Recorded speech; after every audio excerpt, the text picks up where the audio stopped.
ประโยคสัญลักษณ์เครื่องหมายและสัญญาณสวัสดีครับน้องๆกลับมาพบกันอีกแล้วนะครับวันนี้พี่มีเรื่องการเขียนประโยคและความรู้เรื่องสัญลักษณ์เครื่องหมายมาฝากน้องๆด้วยนะครับถ้าอย่างนั้นเราไปดูรูปแบบของประโยคที่น่าสนใจกันเลยครับช้างน้อยเข้าแถว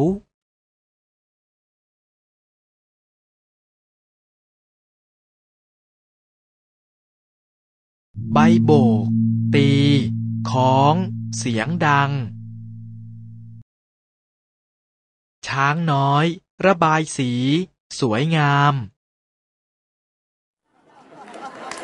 ผู้ชมปรบมือหัวเราะชอบใจใบบัวส่งพวงมาลัยให้ประธานเมื่อน้องๆได้ฟังประโยคที่น่าสนใจกันไปแล้วเรามาเล่นเกมสนุกๆกันนะครับจงเลือกประโยคให้สัมพันธ์กันข้อ 1. ช้างน้อย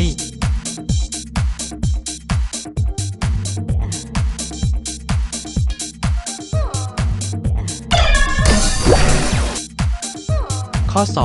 2. เสียงดัง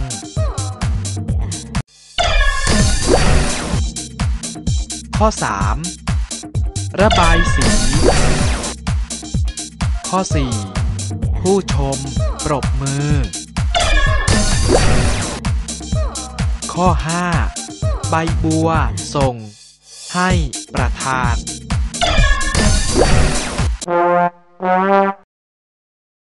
เล่นเกมสนุกกันแล้วเรามาเรียนรู้และทำความเข้าใจกับสัญลักษณ์เครื่องหมายและสัญญาณต่างๆกันดีกว่าครับแต่ก่อนอื่นเราต้องรู้ความหมายของสัญลักษณ์เครื่องหมายและสัญญาณกันก่อนดีกว่าครับเริ่มจากความหมายของสัญลักษณ์กันก่อนดีกว่าครับสัญลักษณ์คือสิ่งที่กำหนดนิยมกันขึ้นเพื่อให้ใช้ความหมายแทนอีกสิ่งหนึ่งเช่นตัวหนังสือเป็นสัญลักษณ์แทนเสียงพูดบวกลบคูณหาร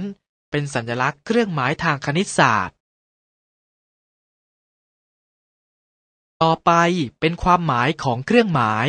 เครื่องหมายคือสิ่งที่ทำขึ้นเพื่อแสดงความหมายเพื่อจดจำหรือกำหนดรู้เช่นสัญญาณไฟจราจรเป็นเครื่องหมายแสดงให้ระวังอันตรายหรือกระทำตามที่บอกหรือแนะไว้ต่อไปเป็นความหมายของสัญญาณสัญญาณคือเครื่องหมายหรือเครื่องแสดงไว้ให้เห็นหรือได้ยินเป็นต้นแม้อยู่ในระยะไกลเพื่อให้รู้ล่วงหน้าจะได้ระวังอันตรายหรือกระทำตามที่บอกหรือแนะไว้เช่นสัญญาณไฟจราจรสัญญาณธงตีระฆังตีค้องเป็นสัญญาณต่อไปเรามาดูตัวอย่างเครื่องหมายและสัญญาณกันนะครับเริ่มจากป้ายสัญญาณไฟจราจรสีแดงให้รถหยุดสีเหลืองให้รถเตรียมหยุดสีเขียวให้รถไปได้ป้ายทางม้าลายแสดงพื้นที่ให้คนเดินข้ามป้ายห้ามเข้าแสดงว่าห้ามเข้าป้ายสุขาแสดงห้องน้ำหญิงและห้องน้ำชายทางหนีไฟแสดงทางออกเมื่อมีเหตุอันตรายลิฟต์แสดงจุดที่มีห้องเล็กๆเคลื่อนที่ด้วยไฟฟ้าสำหรับนำคนหรือของขึ้นลงโทรศัพท์แสดงจุดที่มีโทรศัพท์ติดต่อไฟฟ้าแรงสูงแสดงเขตที่มีไฟฟ้าแรงสูงและเป็นอันตรายยาอันตรายยาแผนปัจจุบันที่มีอันตรายสูงกว่ายาสามัญประจำบ้านการใช้ยานี้ต้องการการดูแลจากแพทย์หรือเภสัชกรเมื่อน้องๆได้รู้จักกับการเขียนประโยคและความรู้เรื่องสัญลักษณ์ เครื่องหมายกันแล้ว ต่อไปเราไปเล่นเกมสนุกกันดีกว่าครับ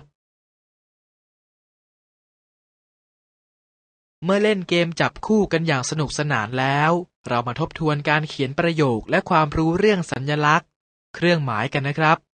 เริ่มจากประโยคกันก่อนดีกว่าครับช้างน้อยเข้าแถวใบโบกตีค้องเสียงดัง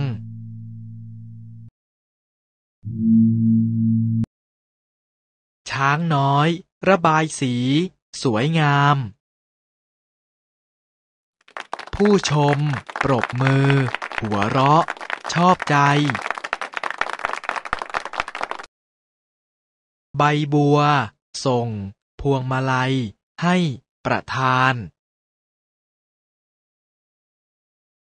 ต่อไปเรามาทบทวนเรื่องสัญลักษณ์เครื่องหมายและสัญญาณต่างๆกันดีกว่าครับสัญลักษณ์คือสิ่งที่กำหนดนิยมกันขึ้นเพื่อให้ใช้ความหมายแทนอีกสิ่งหนึ่งเช่นตัวหนังสือเป็นสัญลักษณ์แทนเสียงพูดบวกลบคูณหาร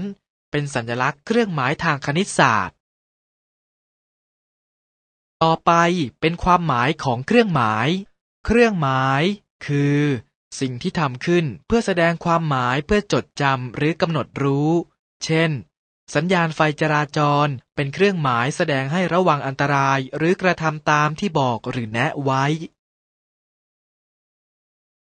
ต่อไป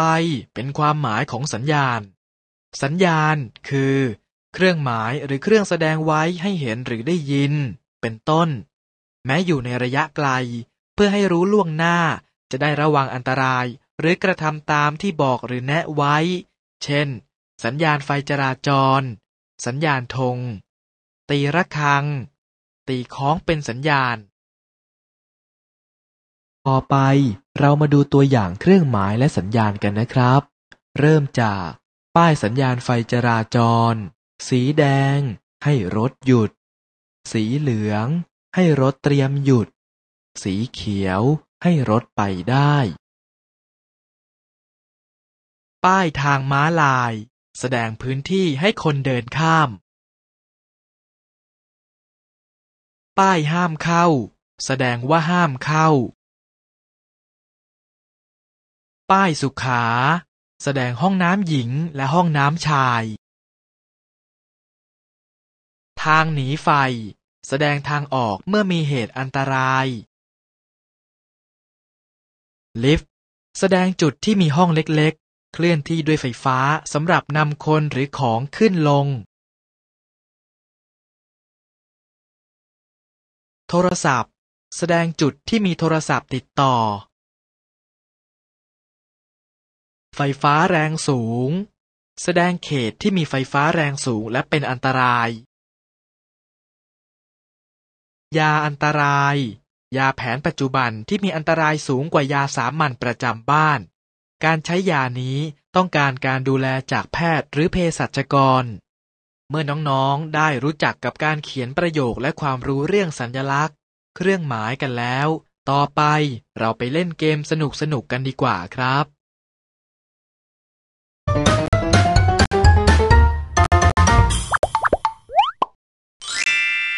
ช่วงฉายเดี่ยว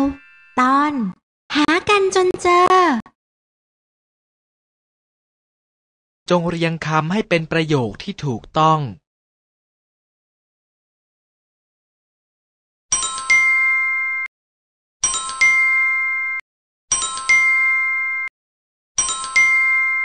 ช้างน้อยเข้าแถว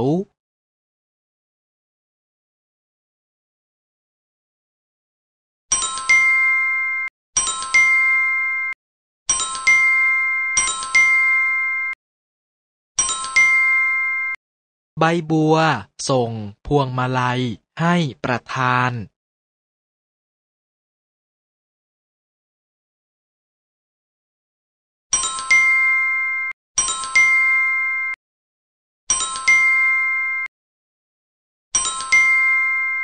ช้างน้อยระบายสีสวยงาม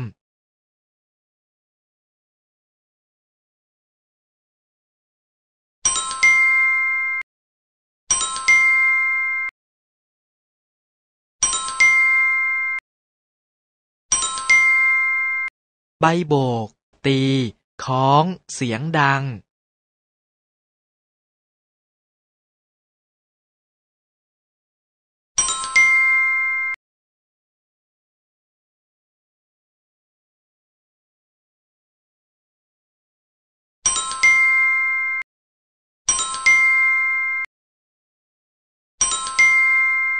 ผู้ชม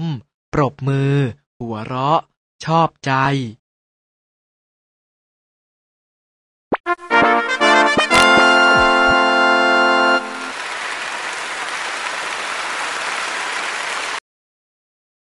เรามาดูเฉลยไปพร้อมๆกันนะครับ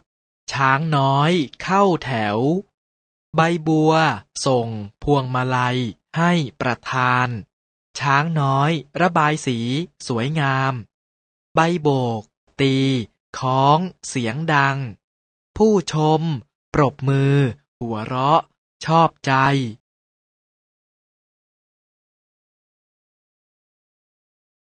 เป็นยังไงบ้างครับสนุกกันไหมครับแล้วกลับมาพบกันใหม่นะครับสำหรับวันนี้สวัสดีครับ